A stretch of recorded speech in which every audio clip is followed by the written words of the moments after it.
প্রধানমন্ত্রী বিষয়টি রিভিউ করার জন্য যত সরকারি যত সামর্থ্য আছে সমস্ত কিছু সেগুলো যাচাই করেছেন। উনি দেখেছেন কিভাবে চলছে, কাজ কি কি অগ্রসর হয়েছে। এখন পর্যন্ত রিজার্ভ সাফিসিয়েন্ট রয়েছে এবং যেগুলা প্যানিক বাইং হচ্ছে অনেকটা আমার চোখেও পড়েছে যাই।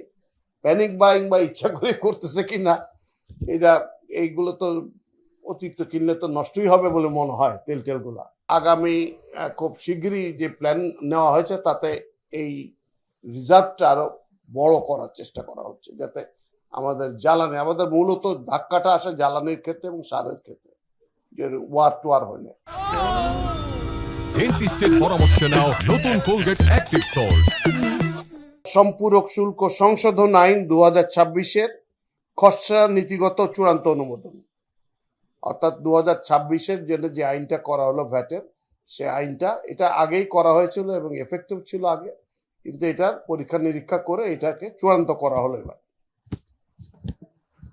আর 2 নম্বর হলো অর্থ আইন, যেটা অ্যাকচুয়ালি যে বাজেটে যে আপনার টাকা পয়সা লেনদেন হয়, যেগুলো খরচ হয় এবং এই আমদানি হবে, সেই 2025-26 অর্থ বছরের অর্থ আইন, যেটা এই জুলাই পর্যন্ত এসে শেষ হবে, সেই অর্থ বছরে যে সমস্ত খরচ হয়েছে এবং সংশোধিত আকারে যে ফাইনালি যে খরচ হয়েছে সেটাই অর্থ আইনে রিফ্লেক্টেড হয়।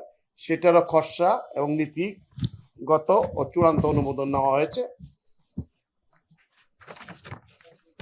আর একটা ছিল অর্থ সংক্রান্ত কতিপয় সংশোধন আইনের খসড়া নীতিগত চূড়ান্ত অনুমোদন। এই অধ্যাদেশটি সংবিধানের 86 ও 87 অনুচ্ছেদ অনুযায়ী 2025-26 অর্থ বছরের বার্ষিক আর্থিক বিবৃতির অংশ এবং গত 26শে জুন 2025 তারিখ হতে এই অধ্যাদেশ জারি অনুযায়ী রাজস্ব আদায় করা হচ্ছে। আমরা যে ট্যাক্সগুলো আদায় করি সেগুলো একটা আইনের অধীনে আদায় করা হয়। অধ্যাদেশটি আইনে পরিণত করার লক্ষ্যে অর্থ সংক্রান্ত কতিপয় সংশোধন 2025-26 অর্থ বছর আইন 2026-এর খসড়া মন্ত্রিসভা বিশেষ বৈঠকে লেজিসলেটিভ ও সংসদ বিষয়ক বিভাগের ভেটিং সাপেক্ষে চূড়ান্ত অনুমোদন করা হয়েছে। The excise and salt amendment act, যেটা আবগারি শুল্ক বলি আমরা, সেই আইনটি, এটিও অভ্যন্তরীণ সম্পদ বিভাগের আরেকটি আইন। সেখানে বিগত অন্তর্বর্তীকালীন সরকারের মেয়াদে কাঙ্ক্ষিত রাজস্ব লক্ষ্যমাত্রা অর্জন সহ কর জিডিপির অনুপাত বৃদ্ধির লক্ষ্যে the excise and salt act 1944-এর সংশোধনের উদ্দেশ্যে the excise and salt amendment ordinance 2025 গত 9 জানুয়ারি 2025 তারিখে জারি করা হয়। গত 9 জানুয়ারি 2025 তারিখ হতে এই অধ্যাদেশ অনুযায়ী রাজস্ব আদায় করা হচ্ছে। অধ্যাদেশটি আইনে পরিণত করার লক্ষ্যে the excise and salt amendment act 2026-এর খসড়া লেজিসলেটিভ ও সংসদ বিভাগের ভেটিং সাপেক্ষে মন্ত্রিসভার বিশেষ বৈঠকে চূড়ান্ত অনুমোদন করা হয়েছে। আর শেষ যেটা ছিল বিষয়, সেটা ছিল অর্থ সংক্রান্ত কতিপয় আইন সংশোধন।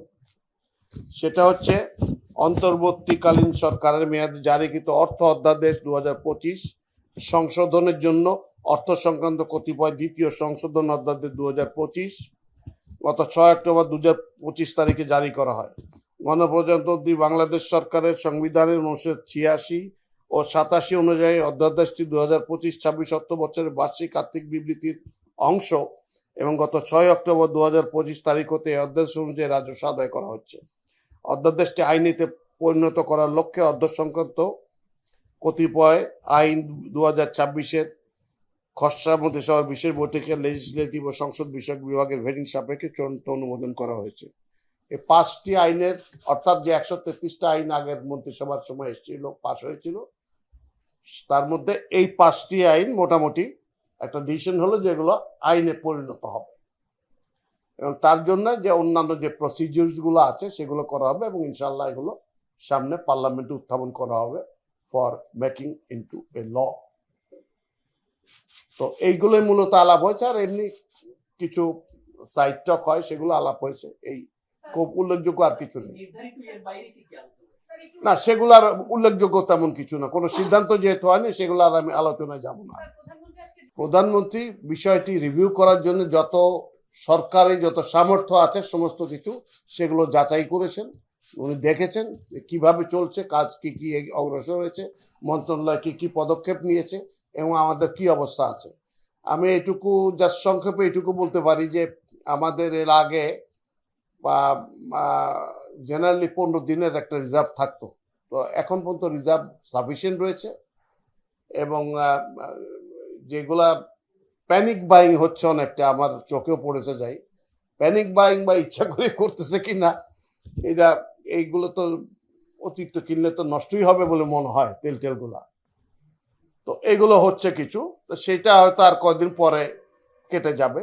মানুষের মধ্যে আস্থা ফেরত আসলে সরকার আগামী খুব শিগগিরই যে প্ল্যান নেওয়া হয়েছে তাতে এই রিজার্ভটা আরো বড় করার চেষ্টা করা হচ্ছে, যাতে আমাদের জ্বালানি, আমাদের মূলত ধাক্কাটা আসে জ্বালানির ক্ষেত্রে এবং সারের ক্ষেত্রে, যে ওয়ার টু ওয়ার হইলে। তো এই জ্বালানির ক্ষেত্রে এই ব্যবস্থাগুলো নেওয়া হচ্ছে। না, এখন এক মাসের মতো আছে এখন। না, জেট ফুয়েলের দাম সবকিছুই তো বাইরে দাম বেড়েছে না। এখন জেট ফুয়েলের দাম যদি আমরা, এটার কতগুলো ব্যাপার আছে, না হলে এখান থেকে অন্য দেশের এয়ারলাইন্সও আসে না বাংলাদেশে। তারা তেল ফুরাই গেলে কি বোম্বেতে জেরিকেন পাঠায় তেল নিয়ে আসে? তা তো করে না, এখান থেকে কিনে। তখন আমরা একটু লসে পড়ে যাই, বুঝতে পারছেন কথাটা। সেই জন্য বিমান তো ব্যবসা আন্তর্জাতিক যে রেট আছে সেই রেটে চলছে। এই সব তেলেরই আছে, এটা একটা প্রপোর্শন করে আছে। আমার কাছে হিসেব চাবেন না, আমি দিতে পারবো না।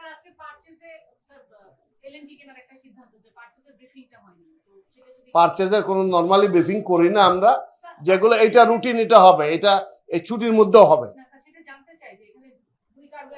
2 কার্গো এলএনজি করা হয়েছে, এই মুহূর্তে আমার কাছে নাই। শুনেন, আমাদের এই কার্গো গুলো কিভাবে হচ্ছে, এগুলা হচ্ছে যে যেগুলো মিস করছি আমরা, এগুলো স্পট মার্কেট থেকে কিনতে হয়।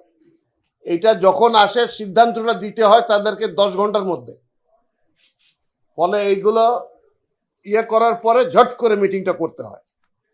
এলে আমরা খুব বেশি সময় পাই না এটার জন্য।